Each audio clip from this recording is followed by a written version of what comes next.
يا أيها الذين آمنوا قاتلوا الذين يلونكم من الكفار ويجدوا فيكم غلظة واعلموا أن الله مع المتقين. وقال النبي صلى الله عليه وسلم والذي نفسي بيده لو كنت أن تقتل في سبيل الله ثم رحيا ثم مقتل ثم رحيا ثم مقتل ثم رحيا أو كما قال النبي عليه الصلاة والسلام. দক্ষিণ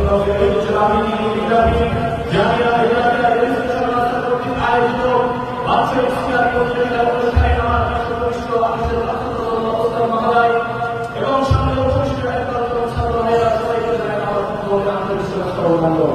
দারুল তাআলা শরীফের বিদ্যালয় বিহারে দারুল ইসলাম সাবিলিল্লাহ উক্ত বিষয়ের উপর আমি কিছু পরিমাণ আলোচনা চেষ্টা করব। আমার তৌফিকুল্লাহ বিল্লাহ।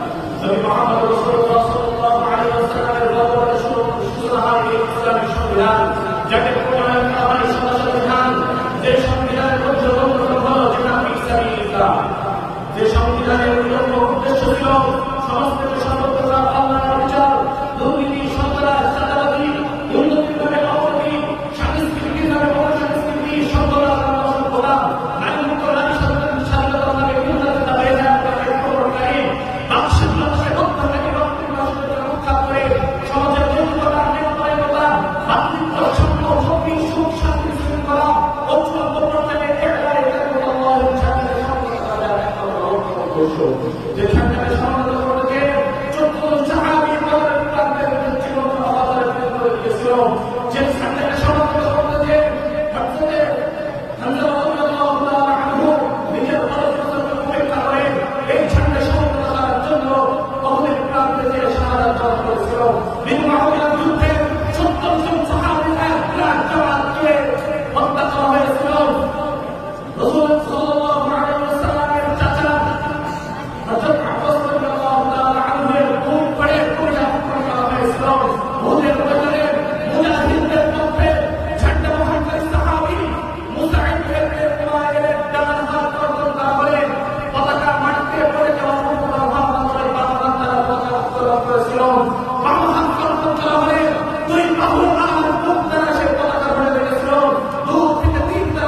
রাসূলুল্লাহ সাল্লাল্লাহু আলাইহি ওয়াসাল্লামের 10 বছর রাজনৈতিক বয়সে 1018 সাহাবীর জীবনের বদলে 12 বর্গ কিলোমিটার একটি সামনের রাস্তা আমাদেরকে উপহার দিয়ে দিয়েছিল। যে রাস্তার মধ্যে কোন শিক্ষার্থীকে কষাই নাই বলতে পারেন, শিক্ষার্থীদের উপরে পুরাটা আঘাত ছড়ায়নি। যে শিক্ষার্থীরা কোন মায়ের সাথে কাজ করতে গেলে কাপড়ের কাপড়ে এক এক করে তার মায়ের নিক্ষেপ করা হয়নি। জিহাদ ফি সাবিলিল্লাহের বললে শহীদ রাস্তা গাড়ি দিনের পথে জীবন বাজি এই ইসলাম নামক এই পীঠের পিছে পানি নয় রক্ত দ্বারা এই পৃথিবীকে উজ্জ্বল রাখতে হবে। তোমরা দেখে যুদ্ধ যেটাকে তোমরা মহানগরের সম্বোধন করো, ইসলামের ভাষায় আমরা জিহাদ ফি সাবিলিল্লাহ বলে সম্বোধন করি।